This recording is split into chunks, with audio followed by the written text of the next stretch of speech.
So they got this new thing out there. People sell them all the time. They got this stuff they get blood from somebody with AIDS, and then they shoot you with it. Oh, so well, that seems bad. That's a slow death. Yeah. An Eazy-E thing, you know what I mean? Yeah. Oh, no. In one sentence, Suge Knight lit a match that's still burning decades later. He didn't flinch. He didn't explain. He just tossed out the line with a smirk and left the rest of the world to wonder what he meant. Because the name he dropped wasn't just any rapper, it was Eazy-E, the godfather of gangsta rap, the man who built N.W.A. from the ground up, and the first high-profile hip-hop artist to die from AIDS-related complications. But what made his death so strange wasn't just the diagnosis, it was how fast everything happened. From the outside, Eazy looked untouchable, successful, healthy, and in control. Then almost overnight, he was in the hospital, and within weeks, he was gone. No long battle, no leaked photos, just a press conference and a casket. And then Suge, the same man who had once threatened Eazy in a studio confrontation, goes on national TV and casually connects his name to weaponized HIV. It didn't sound like a joke. It sounded like a message. So the question is, what really happened to Eazy-E? Was it natural? Was it sabotage? Or was it something much darker that's never been proven, but never been forgotten either? Let's take it back to the beginning. The announcement and the clock. On March 17th, 1995, the world heard something no one expected. Eazy-E had AIDS. The announcement came from a hospital bed at Cedars-Sinai Medical Center in Los Angeles. His voice wasn't there. A written statement was released to the press. In it, he spoke about his condition, warned others to be careful, and said he had 7 children and another on the way. It sounded like a goodbye. Just 9 days later, on March 26, 1995, Eric Eazy-E Wright was gone. He died of AIDS-related pneumonia at just 31 years old. To fans, it was like whiplash. No one had seen the illness coming. He'd just been in music videos, just been recording, and now he was dead.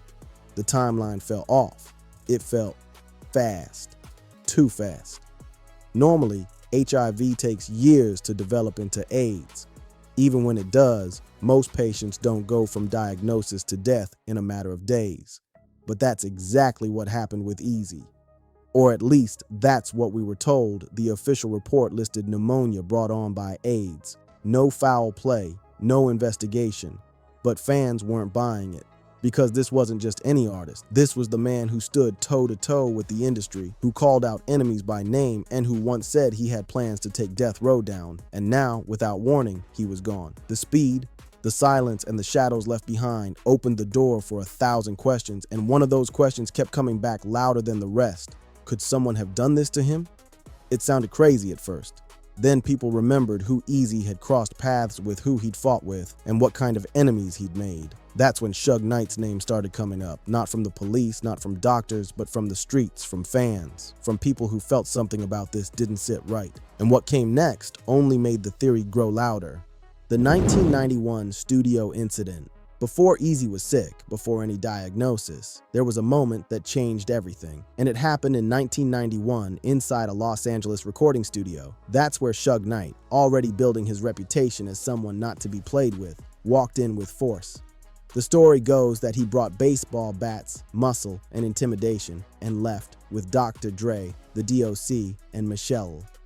They were under contract with Eazy's label, Ruthless Records, but Suge didn't care. He wanted them for Death Row, so he made Eazy an offer he couldn't refuse, one that came with the weight of threats behind it. Eazy later told his partner, Jerry Heller, "Suge Knight is the kind of guy I'd kill."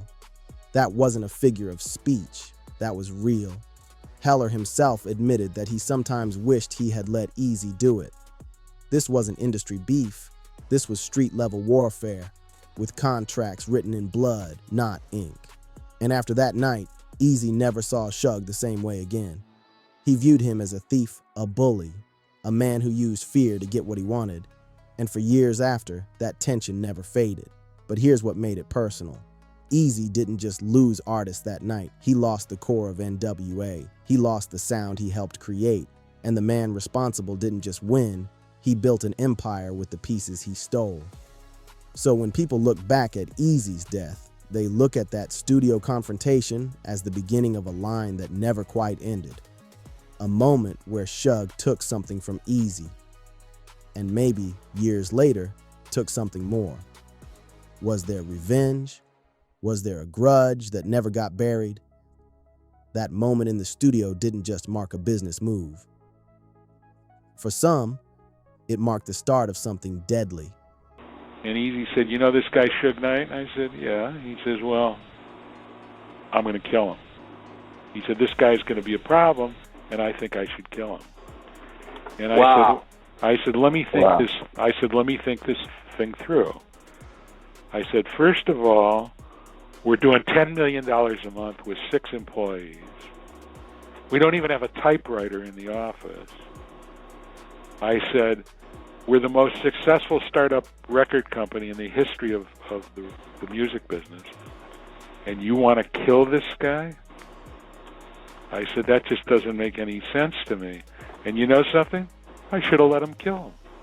A death too fast. By early 1995, Eazy-E was still making moves. He was reconciling with Ice Cube, negotiating new business, and laying groundwork for a ruthless comeback. No one around him noticed anything strange. No weight loss, no hospital visits, no signs of illness. Then in February, he reportedly developed a bad cough.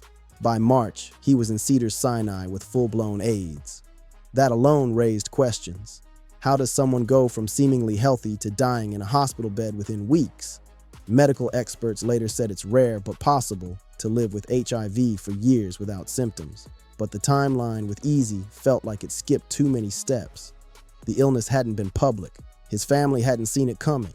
Even Jerry Heller, who had sent Eazy to a top Beverly Hills doctor in July 1994, said his health came back perfect. That was just 8 months before he died.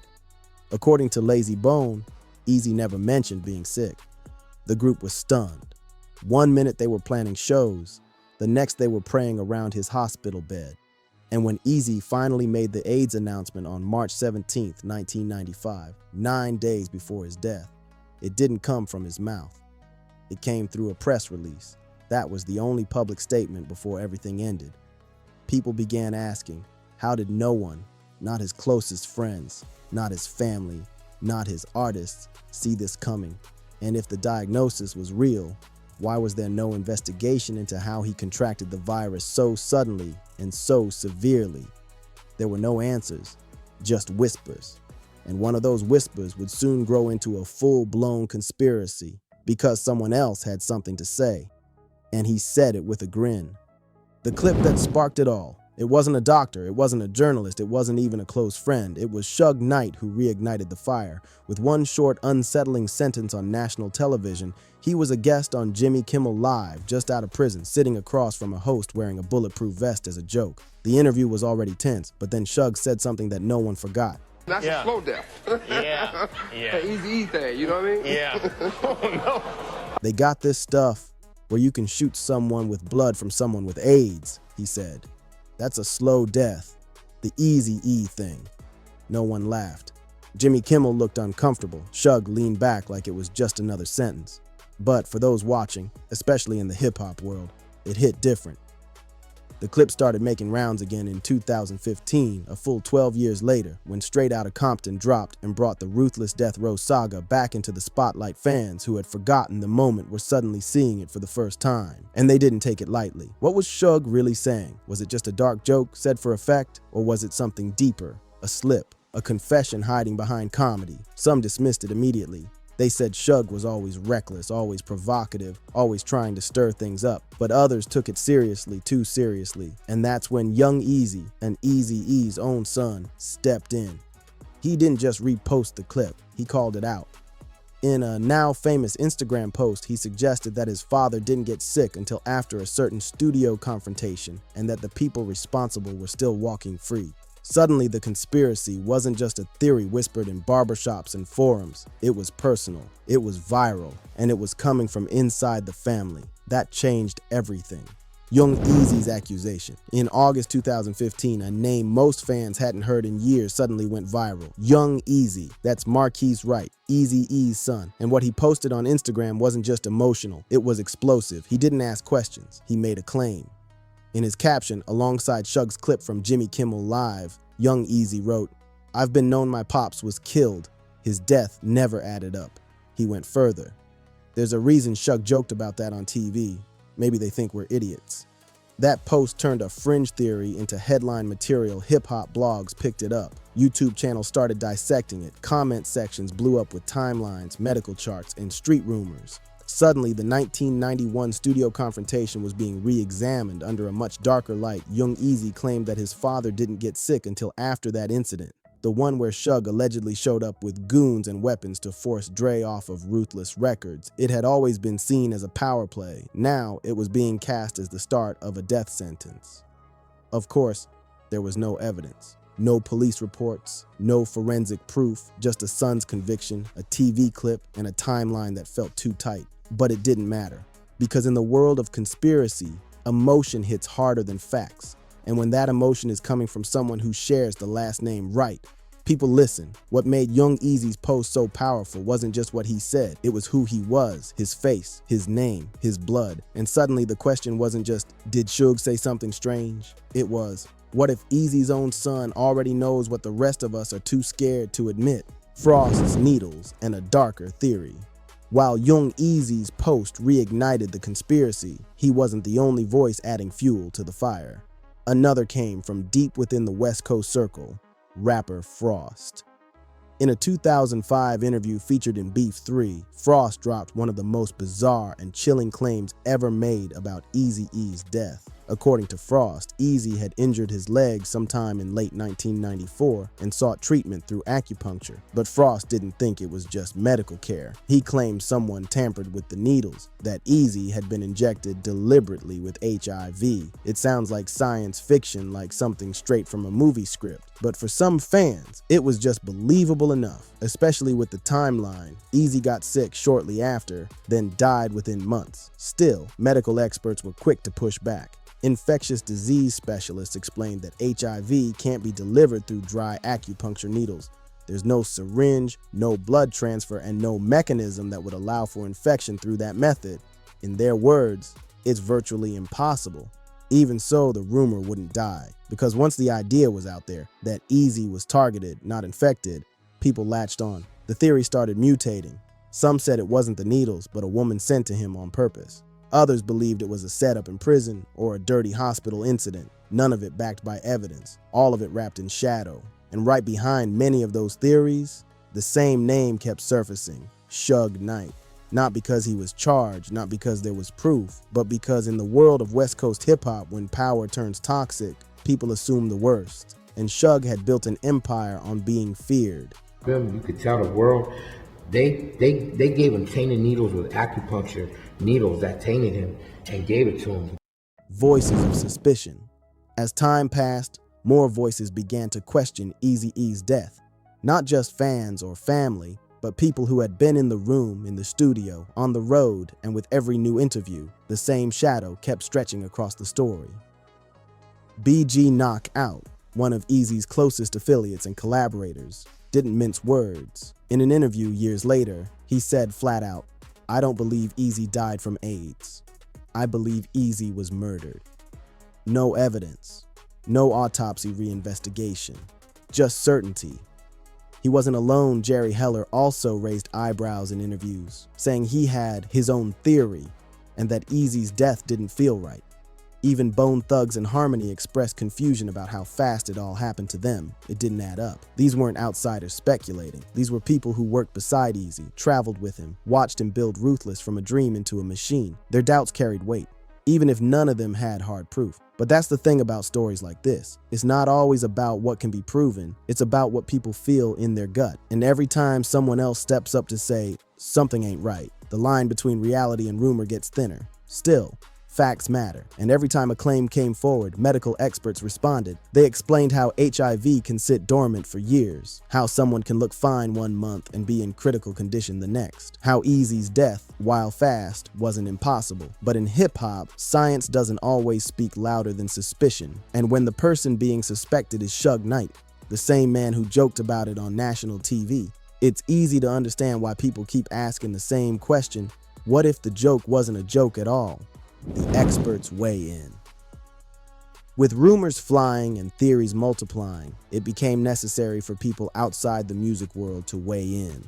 Scientists, doctors, and public health experts stepped up to address the claims head-on, not to silence conspiracy, but to set the record straight. One of the most direct voices came from Wilmore Webley, a microbiologist at the University of Massachusetts. He explained that the idea of HIV being transmitted through acupuncture needles, as Frost had suggested, was extremely low probability. HIV doesn't live long on surfaces, it's fragile outside the body, and acupuncture needles don't hold blood like syringes do. According to Webley, that theory doesn't hold up under any biological scrutiny. And yet, that hasn't stopped it from spreading. Part of what made the theories grow was the silence surrounding Eazy's illness.